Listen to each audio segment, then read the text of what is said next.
ప్రభునందు మిక్కిలి ప్రియులారా, పునీత పౌలు గారి హృదయ పరివర్తన మనోపరివర్తన పండగ వాక్య పరిచర్యకి మిమ్మందరినీ ప్రేమతో ఆహ్వానిస్తూ ఉన్నాను. అపోస్తుల కార్యాలు 9వ అధ్యాయము 1వ వచనము నుండి 6వ వచనము వరకు.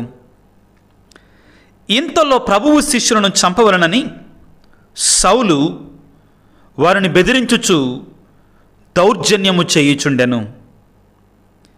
అతడు ప్రధానార్చకుని యొద్దకు వెళ్ళి, ఇంకను ప్రభువు మార్గమును అవలంబించుచున్న పురుషులు స్త్రీలు ఎవరు దొరికినను వారిని పట్టుకొని యెరూషలేమునకు చేర్చుటకై దమస్కులోని యూదుల ప్రార్థనా మందిరములకు పరిచయ పత్రములు ఇమ్మని అతనిని అర్థించెను.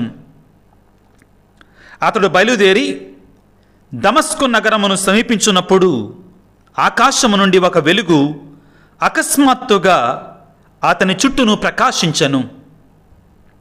అప్పుడు అతడు నేల మీద పడిపోగా, సౌలా సౌలా, నన్నేల హింసించుచున్నావు అను స్వరము అతనికి వినపడెను. ప్రభూ, మీరు ఎవరు అని అతడు ప్రశ్నించెను. నీవు హింసించుచున్న యేసును నేనే. నీవు లేచి నగరములోనికి పొమ్ము, అక్కడ నీవు ఏమి చేయవలయనో తెలుపబడును అని ఆ స్వరము పలికెను. క్రీస్తునాథుని యందు మిక్కిలి ప్రియా సహోదరి సహోదరులారా, జనవరి 25వ తారీఖున యావత్ కథోలిక శ్రీ సభ పరిశుద్ధుడైన పౌలు గారి యొక్క హృదయ పరివర్తన మనోపరివర్తన పండగని ఘనంగా కొనియాడుకుంటుంది. ఈ పండగ మనకు నేర్పించేది ఏమిటి అంటే, కత్తిని పట్టినటువంటి వాడు కలాన్ని పట్టాడు, కత్తి కంటే కలం గొప్పదని నిరూపించాడు.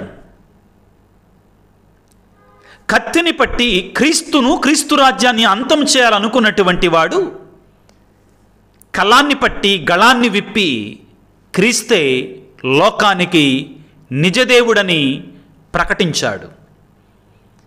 ఇదంతా కూడా దేవుని యొక్క కృప వలన, పౌలు గారి యొక్క సిద్ధపాటు వలన జరిగిందని మనం నమ్మాలి. ఈనాటి పండగ రోజున మనందరం ధ్యానించే అంశం ఏమిటి అంటే, అప్పటి వరకు కూడా కత్తిని పట్టి క్రైస్తవులను రాసి రంపాన పెట్టి క్రీస్తు అనే మాట వినపడకూడదు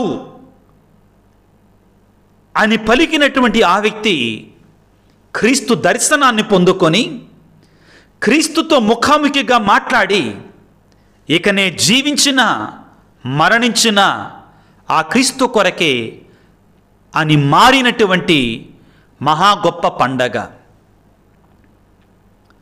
ఆదిమ క్రైస్తవ సంఘాన్ని ప్రియులారా, పౌలు పరివర్తనకి ముందు, పౌలు పరివర్తన తర్వాత అని విభజించవచ్చు. నూతన నిబంధనలో 27 పుస్తకాలు ఉంటే వాటిలో 13 కూడా పౌలు గారే రాశారు. మహా గొప్ప వ్యక్తి. ఇంతకి ఎవరు ఈ పౌలు, ఎవరు ఈ సౌలు అని ప్రశ్నిస్తే, వారి యొక్క జీవిత విశేషాలకు వస్తే, ఆయన తార్సూస్ అనే పట్టణములో, ప్రస్తుతం ఉన్న టర్కీ దేశంలో జన్మించారు.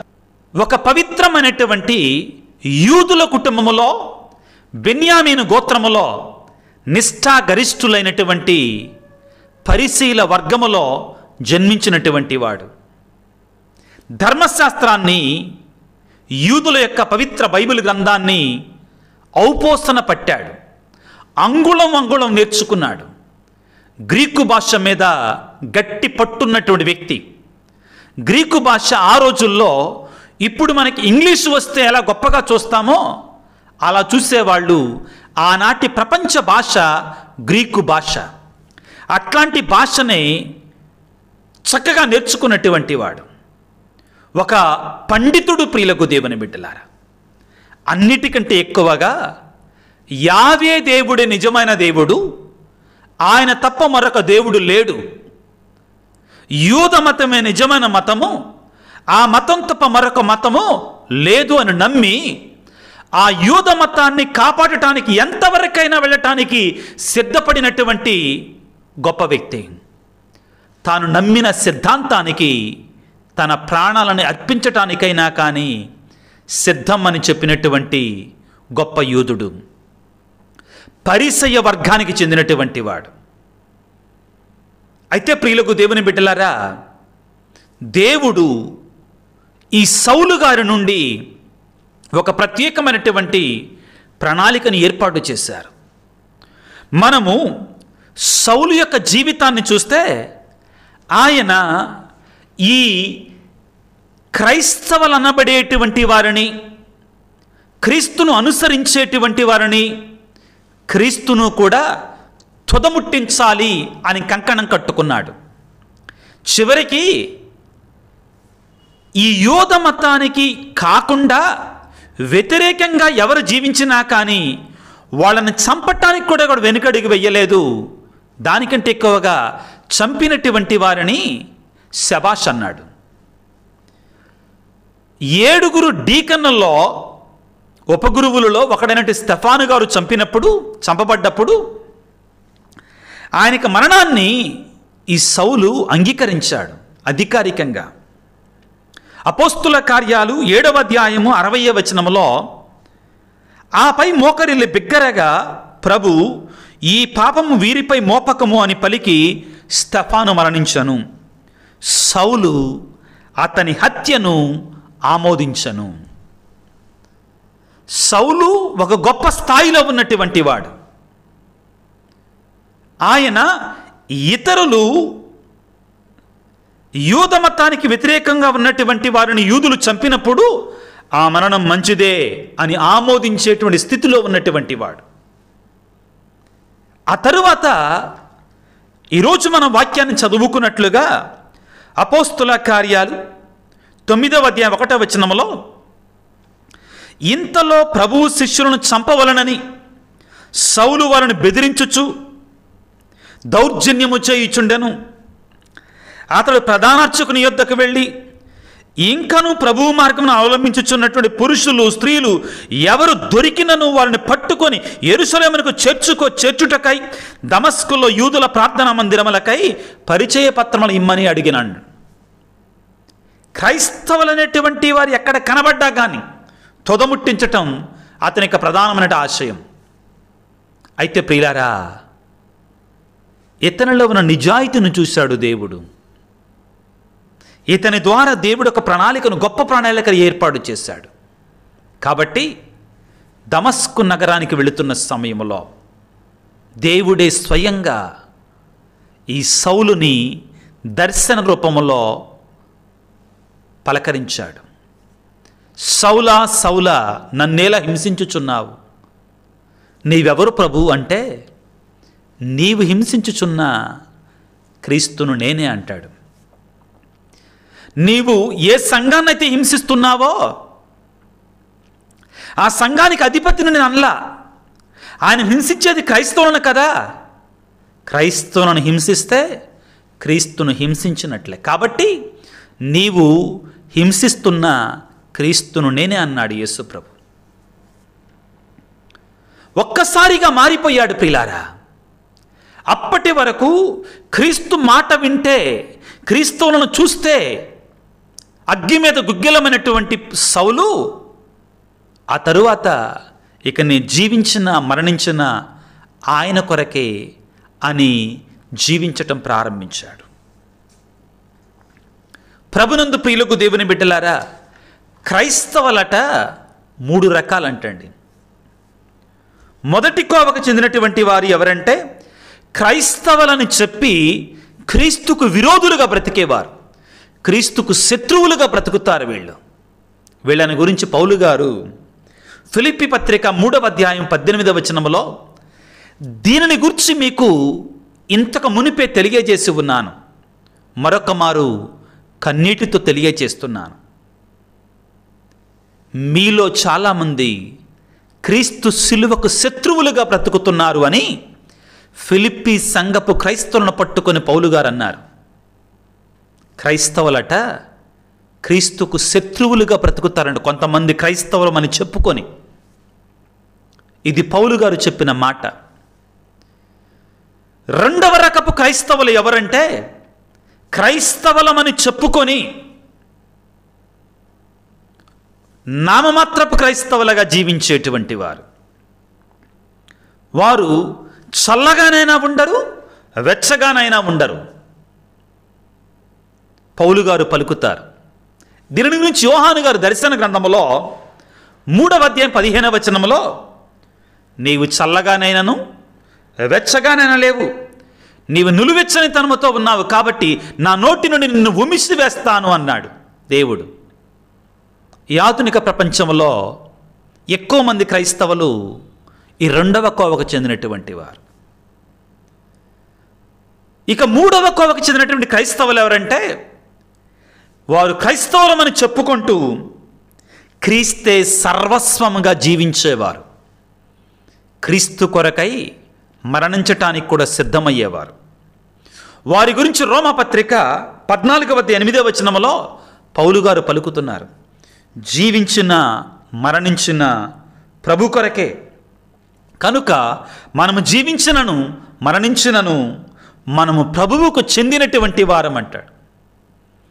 ప్రభునందు ప్రియులకు దేవుని బిడ్డలారా, ప్రారంభంలో చెప్పినట్లుగా పౌలు గారు మహాజ్ఞాని, పండితుడు, ధర్మశాస్త్రం మీద పట్టున్నటువంటి ధర్మశాస్త్ర బోధకుడు, నిష్ఠాగరిష్ఠుడైనటువంటి పరిసయుడు.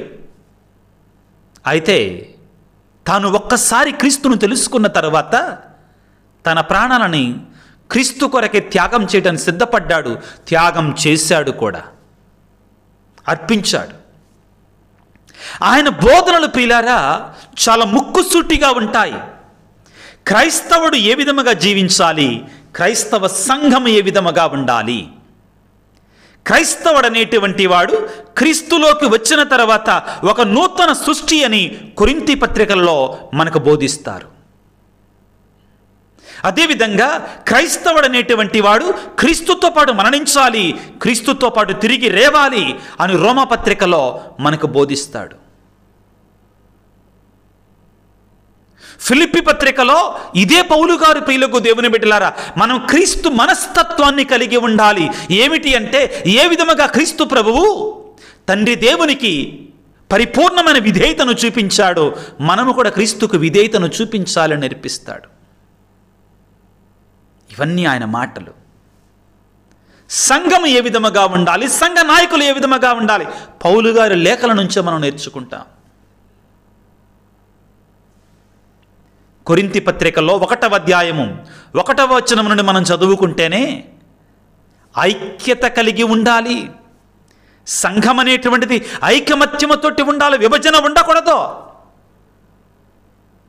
సంఘం అనేటిది ఏమిటి అంటే, అదే కొరింథీ పత్రికలో పౌలు గారు ప్రియులారా సంఘం అనేటువంటిది క్రీస్తు జ్ఞాన శరీరము, మనందరం అందులో భాగాలమని పలుకుతాడు.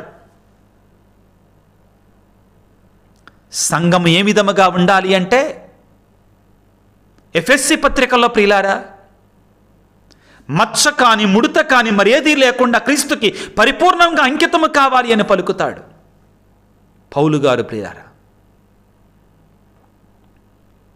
అదేవిధంగా తిమోతికి రాసిన పత్రికలో సంఘ నాయకులు అనేటువంటి వారు ఏ విధముగా ఉండాలి, దేవునికి భయపడువారుగా, ధర్మశాస్త్రంను పట్టుగలిగినటువంటి వారిగా, ఒకే భార్యను కలిగినటువంటి వారిగా, కుటుంబాన్ని పోషించుకునేటువంటి వారిగా క్రైస్తవులు అనేటువంటి వారి క్రైస్తవ సంఘ నాయకులు ఉండాలని బోధిస్తాడు.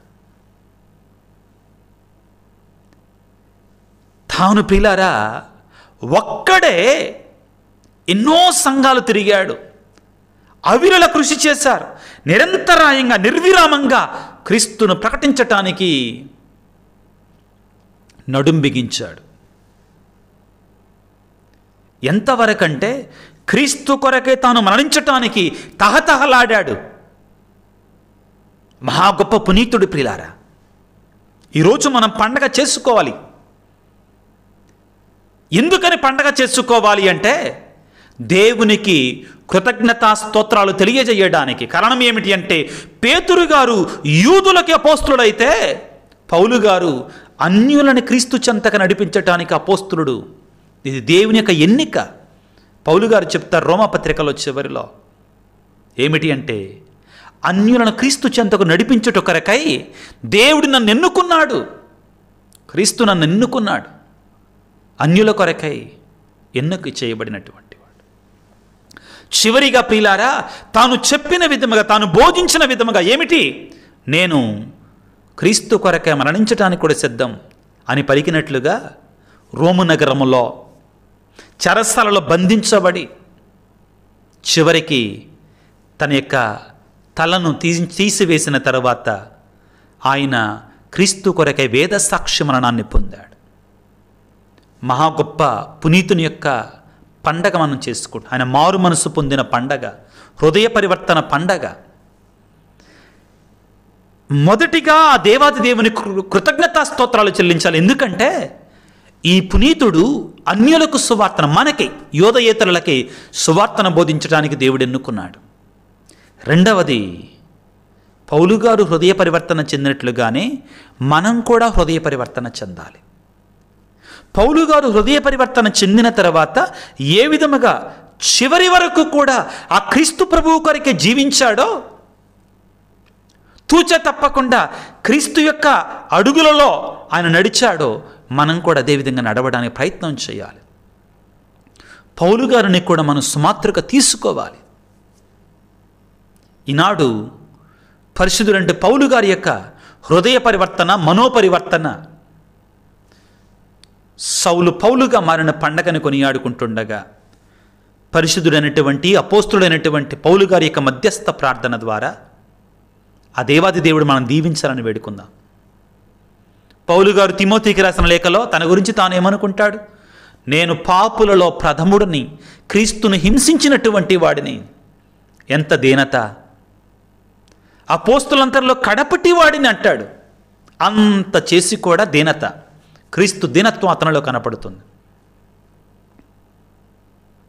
అటువంటి మారు మనస్సు, హృదయ పరివర్తన మనకు కూడా దయచేయమని తలలో ఉంచి ప్రార్థన చేసుకుందాం. సర్వశక్తిమంతుడా, సర్వోన్నతుడా, ప్రేమగల తండ్రి, పునీత పౌలు గారి యొక్క హృదయ పరివర్తన, మనోపరివర్తన పండగను కొనియాడుకుంటుండగా మేము కూడా వారి వలె నీకు లోబడి నీకు సాక్షులముగా నమ్మక పాత్రమైనటువంటి బిడ్డలుగా జీవించు కృపను దాయిచేయండి. ప్రభువా, అతడు ఏ విధముగా ఇక నేను జీవించినా మరణించిన క్రీస్తు కొరకే జీవిస్తాను అని పలికాడో, అదే విధముగా మేము కూడా పలుకులాగా మమ్మ దీవించండి తండ్రి. ఓ యేసు రాజా, పునీత పౌలు గారి యొక్క మనోపరివర్తన వాక్య పరిచర్యలో పాల్గొన్నటువంటి నీ బిడ్డలందరూ మీరు దీవించండి. ఆశ్రమం వారి కుటుంబాలను దీవించండి నాయన. అనారోగ్యముతో బాధపడుతున్నటువంటి బిడ్డలకు నీ గాయపడిన హస్తములతో తాకి స్వస్థపరచండి. నీ పరిశుద్ధ రక్తాన్ని ప్రభు వారిపై పరమ ఔషధముగా పోయండి, స్వస్థపరచమని. కుటుంబాలలో శాంతి సమాధానం వారికి శాంతిని సమాధానం దాయిచేయమని మా నాథుడైన క్రీస్తు ద్వారా వేడుకొనుచున్నాము తండ్రి, ఆమెన్. ప్రభువు మీతో ఉందురుగాక, మీ ఆత్మతో ఉందురుగాక. సర్వశక్తిగల సర్వేశ్వరుడు పిత, పుత్ర, పవిత్రాత్మ మిమ్మందరిని చల్లగా దీవించి ఆశ్రయించి కాపాడుదురుగాక. God bless you. దేవుడు మిమ్ము దీవించుగాక. ఆమెన్.